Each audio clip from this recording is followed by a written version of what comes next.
YCP కీలక నేత సజ్జల రామకృష్ణారెడ్డి కీలక వ్యాఖ్యలు చేశారు. వైసీపీకి 3 రాజధానుల ఆలోచన లేదని ఆయన తేల్చి చెప్పేశారు. జగన్ అమరావతి నుండే పరిపాలన సాగిస్తారని సజ్జల తెలిపారు. అయితే కూటమి కేంద్రం నుంచి ఎంత డబ్బు తీసుకువచ్చైనా రాజధాని కడితే తమకేమీ అభ్యంతరం లేదన్నారు. కానీ 1,00,000 కోట్లు ఇప్పటికే రాజధాని పేరుతో వృధా చేశారని, వైజాగ్, కర్నూలు, విజయవాడలో కూడా రాజధాని పెట్టొచ్చని సజ్జల వ్యాఖ్యానించారు.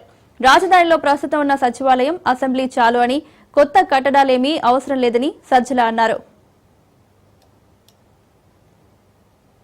19 ఎలక్షన్స్కు ముందు జగన్మోహన్ రెడ్డి గారు ఇక్కడ ఇల్లు కట్టారంటేనే అమరావతినే దాంతోనే వచ్చారు.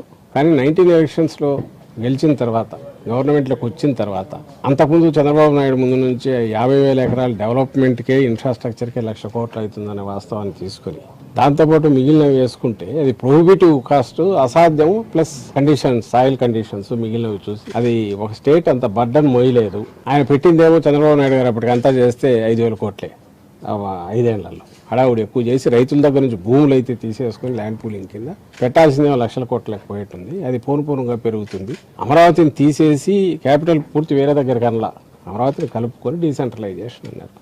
మన ఖర్చు లేకుండా ఎట్లా రూల్ చేయాలనేది అంటే విజయవాడ, గుంటూరు మధ్య పెట్టండి అన్న. అండ్ దాని ప్రకారమే కంటిన్యూ చేయొచ్చు.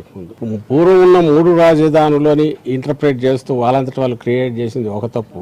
డీసెంట్రలైజేషన్లో భాగంగా అన్నాం. ఆ డీసెంట్రలైజేషన్ ఉంటుంది, బట్ అది అడ్మినిస్ట్రేషన్ పరంగానే, డెవలప్మెంట్ పరంగానే ఇంకోటి లెక్కలేసుకుంటే అక్కడే ఆయన బిల్డింగ్లు కట్టడము, ఒక నగరం లాగా తనే మొత్తం మాయాబజార్ లాగా కట్టాలని అనుకుంటే అది ఏమవుతుందో తెలియదు. ఎందుకంటే పునాది ప్రతిదీ 500 అడుగులో, 600 అడుగులో, 1000 అడుగులో పోవాల్సి వస్తుంది. డీవాటరింగ్కే 100 కోట్లు ఖర్చు పెట్టే పరిస్థితి వస్తుంది పోను రోజుకు. సో 1,00,000 కోట్లు అప్పు అవుతుంది. రియలైజేషన్ ఏమవుతుందనేది తెలియదు.